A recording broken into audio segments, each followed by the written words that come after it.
Hello বন্ধুরা, আপনারা সকলে কেমন আছেন? নিশ্চয়ই সকলে ভালো এবং সুস্থ আছেন। বন্ধুরা, আজকে আমি দেখাবো যে আপনারা নিশ্চয়ই শীতের প্রচুর ফুল গাছ লাগিয়েছেন, কিন্তু ফুল গাছ লাগালে কি হচ্ছে বন্ধুরা, ঠিক মতন বৃদ্ধি হচ্ছে না বা ফুল আসছে না বা কুড়ি ঝরে পড়ছে বা প্রচুর পরিমাণে কুড়িও আসছে না। দেখুন আমার গাছটা দেখলেই বুঝতে পারছেন প্রচুর পরিমাণে কুড়ি চলে এসেছে। একটা চন্দ্রমল্লিকা গাছ, কি যেমনি কালারটাও খুব সুন্দর। দেখুন চতুর্দিকে দেখুন, ভেতরটা হলুদ, সাইডটা সাদা।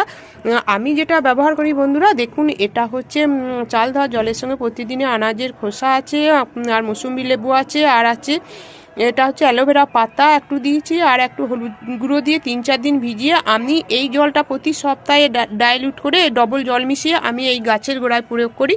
তাতেই রেজাল্ট দেখুন। আপনারা অবশ্যই এই বিনা পয়সা এই লিকুইডটা আপনারা ব্যবহার করতে ভুলবেন না। এটা অবশ্যই আপনারা চাল ধোয়া জলের সঙ্গে এটা আপনারা ভিজুবেন, দেখবেন কীরকম উপকার পাবেন।